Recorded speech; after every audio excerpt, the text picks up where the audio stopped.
I loved He-Man. And one year for my birthday, I got all the He-Man gear. I got the action figures, the big wheel. I got the He-Man underwear, and the sword and the shield. I used to love to run around pretending that I was He-Man. One thing I do remember about He-Man is that he was just a regular guy until he needed to take control of a situation. When he did, he would raise his sword just like this, and he would say, "I have the power!" And he would transform and use all of his potential.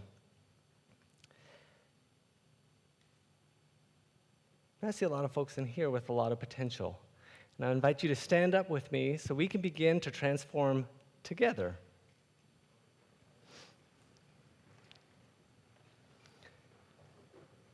Go ahead and grab your imaginary He-Man sword and raise it up. And on the count of 3, we're going to say, "I have the power," together. 1, 2, 3. I have the power. That was fantastic. I really felt the power from you guys. Thank you so much. Please have a seat. Really great job. Now, as I got a little older, I didn't have the sword anymore.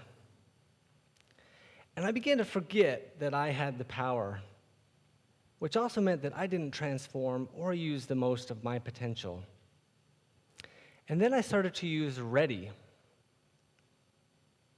reflecting, evaluating, developing, and implementing to make sure that I had my power and was using the most of my potential. Here's how it started. After 14 years of martial arts training, I received an invitation to World Championships. This was a pro-am competition, so it was professional and amateur competitors competing against one another. This invitation changed my life. I had been training in martial arts for 14 years and done so many competitions, so I thought I knew what to do. So I began doing the normal routine, practicing, training, all the way up until the competition. We arrived the night before and walked into this room that was enormous. It was at least 3 times bigger than any competition I had been to before. As I looked out across the room, 10-foot by 10-foot squares were taped all across the floor, except for one in the middle. It looked like a boxing ring, and I'd never seen that before. What was it? As I reviewed my competition details, I realized that I would be competing in forms, routines, in that ring the next morning. Cool. The morning of the competition, I got up, and it did not take long for me to realize the professionals from the amateurs. I was doing karate, and they were doing ninja. I felt a little out of place. Later that day, in fighting, you could say I deserved some respect for how clean I was able to get those floors. I was disappointed in my results in both. Have you ever felt that way? You've done all the things that you were supposed to do, your training, practice. You've met all the expectations, and you just don't feel like it was quite good enough? On the long 5-hour car ride home, I spent time reflecting on my performance. Honestly, it was probably the next couple of weeks, too. I was really disappointed in my performance at World Championships. I thought that was my shot. When I thought about the performance, a lot of the competitors did backflips, and I could do backflips, but I didn't do any. Some did what we call extreme kicks, and I could do some extreme kicks, but I didn't do any. I had trained in tumbling for 6 years at this point, And the original purpose to train in tumbling was to integrate that into my martial arts routines. And the only thing that I'd done with my tumbling at this point was to try and impress girls. And that wasn't working well either. I realized that I had just been coasting.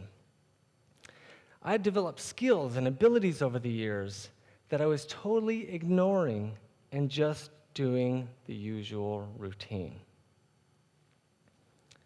It can be the same in the workplace when we get caught in doing just the normal routine. There's no doubt that so many of us are busy between emails and phone calls, meetings, working with coworkers or customers. Have you taken a moment to think about what you're doing, why you're doing it, and how that's impacting you? Chances are, if you took a moment to step back and reflect on your experience, you would see a lot of possibilities for positive improvements.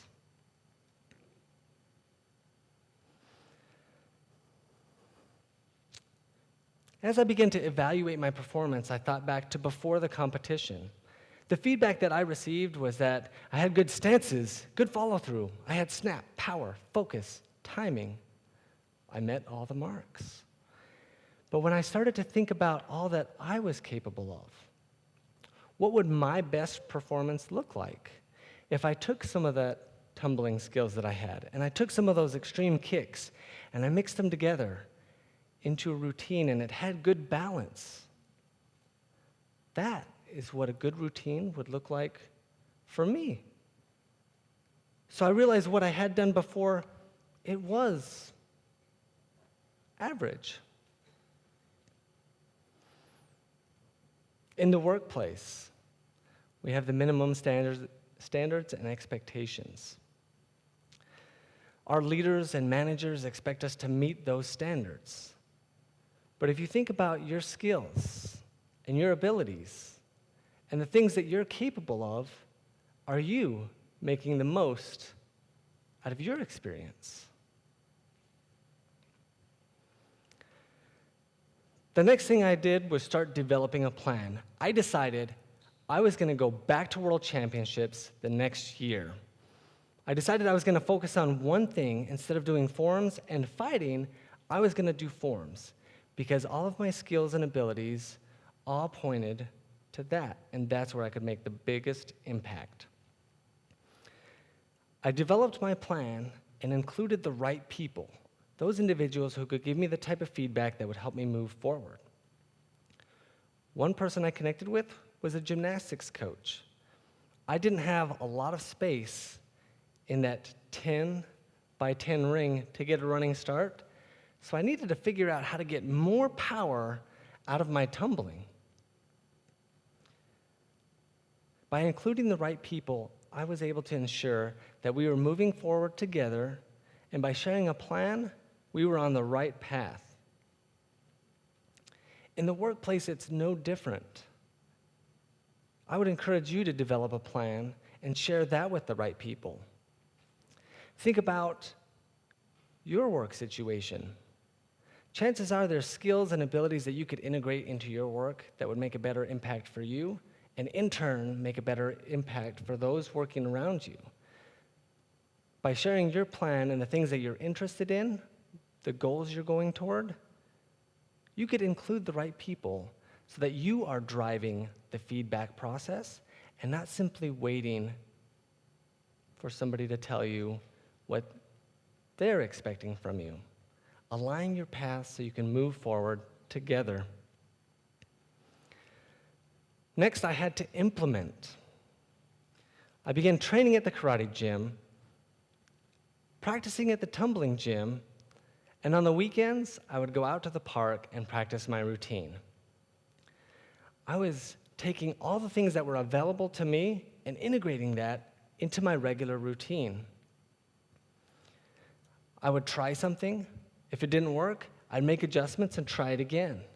I was reflecting, evaluating, developing, and implementing, and I was seeing some good results. When you think about your experience at work, are the things that you're planning, that you've been developing, are those important enough for you to follow up on? We need to take action before we can get the feedback on that action, both from ourselves and from those leaders, managers, and possibly coworkers, the trusted friend that can help give you the feedback to move you forward. The next year, I went back to World Championships, and I felt like I won the championships when I placed 5th. I never thought I'd be so excited about placing 5th. But I knew I had done for myself what nobody else could do for me. I was the best me. I gave my 100%. I gave my all into doing that, and I didn't feel average. I felt great. I felt awesome. And that was my reward for that competition. Are you ready to make the most of your power and unleash your potential? Because only you know exactly what you need to make the most of your experience and be the best you. Thank you.